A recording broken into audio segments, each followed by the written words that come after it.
여러분, 구독, 좋아요 눌러주세요. 시청자 여러분 안녕하십니까? 비즈니스투데이 조은주입니다. 3월 4일 경제뉴스 전해드립니다.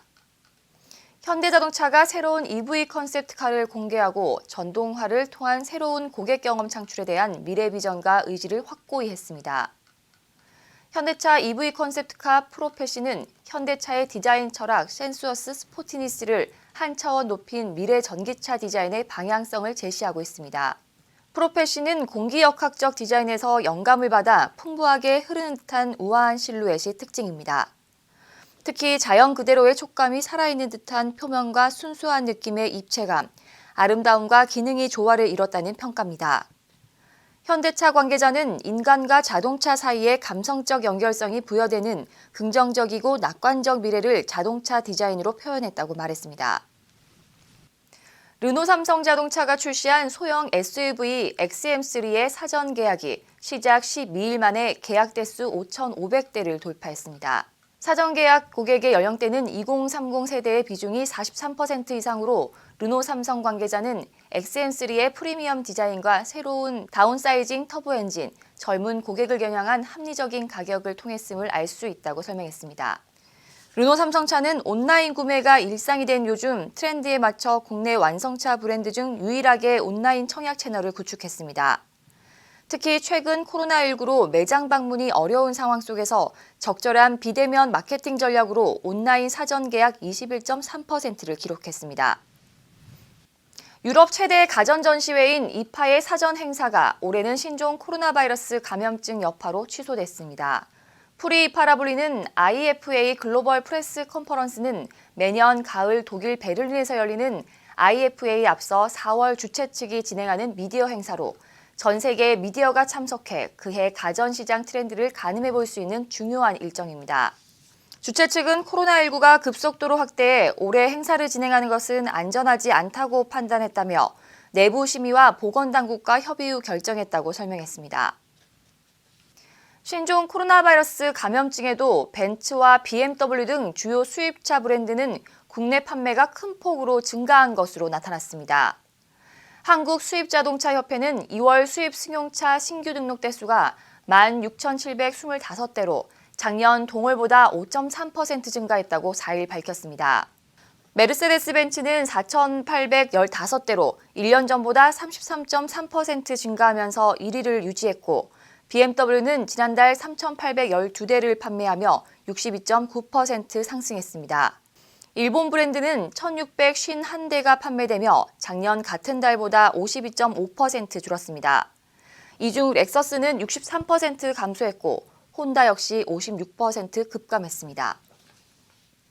하이트 진로가 가수 겸 배우 아이유를 참이슬 모델로 재발탁했습니다. 하이트 진로는 아이유가 다양한 연령층에서 많은 사랑을 받으며 지명도와 대표성을 가지고 있다며 아이유만의 깨끗한 이미지가 참이슬 역대 모델 가운데 브랜드와 가장 잘 어울린다는 평가를 받아 재계약을 하게 됐다고 설명했습니다. 아이유는 2014년부터 2018년 4년간 참이슬 모델로 활동했으며 참이슬 역대 모델 가운데 재발탁은 이번이 처음입니다.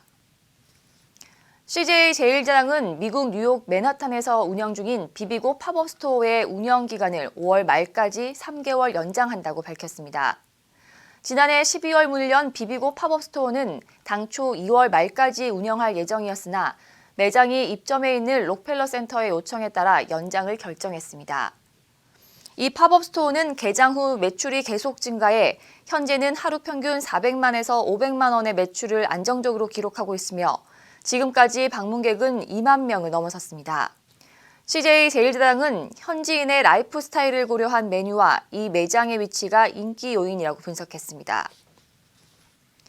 오늘 새벽 3시쯤 충남 서산시 대산읍 롯데케미칼 대산공장에서 폭발 사고가 일어나 20여 명이 부상을 입었습니다. 소방당국은 대응 2단계를 발령하고 인력 250여 명과 화학차 등 차량 30대를 동원해 진화 작업을 벌여 폭발로 인한 화재 2시간 만에 큰 불길을 잡았습니다. 폭발은 공장 내 압축 공정 과정에서 발생한 것으로 추정되고 있으며 경찰과 소방당국은 정확한 사고 원인을 조사하고 있습니다. 한국공인회계사회가 네이버와 함께 지식인 엑스퍼트 서비스의 회계 감사 코너를 신설하고 실시간 온라인 상담 서비스를 제공합니다. 엑스퍼트는 이용자가 1대1 채팅으로 각 분야 전문가와 실시간 상담을 나눌 수 있는 지식 플랫폼으로 새롭게 신설된 회계 감사 코너에서는 결산 회계 처리와 회계 감사, 세무조정 관련 상담이 가능합니다. 또한 인수합병과 사업계획서 작성 및 창업 컨설팅, 보조금 지원 사업 관련 상담 서비스도 제공합니다. 항공에는 이번에 신설된 엑스퍼트 회계감사 서비스로 공인회계사가 기업뿐만 아니라 일반 국민들에게 좀 더 친근하게 다가가게 될 것으로 기대한다고 밝혔습니다. 더불어민주당과 정부, 청와대는 4일 코로나19 사태에 대응하기 위해 마스크 수출 제한 등의 조치를 취하기로 했습니다. 당정청은 이날 오전 국회에서 제1차 코로나19 대응 당정청 회의를 열어 마스크 대란 사태 해결 방안과 소상공인 및 대구 경북 지원 방안 등을 협의했습니다. 이낙연 민주당 코로나19 재난안전대책위원장은 마스크 대란 사태 대처를 위해 생산과 배분 공정성을 늘리고 대구 경북 지역과 취약계층에 우선 공급해야 한다며 마스크 생산량을 최대한 늘려야 한다고 지시했습니다. 이 위원장은 중복 구매를 막고 줄서기를 최소화하는 지혜를 짜기로 했다며 수출 물량을 거의 없애거나 주말 생산 라인 가동을 독려하는 것도 포함된다고 밝혔습니다. 오늘 소식 모두 알아봤습니다. 시청해주신 여러분 고맙습니다.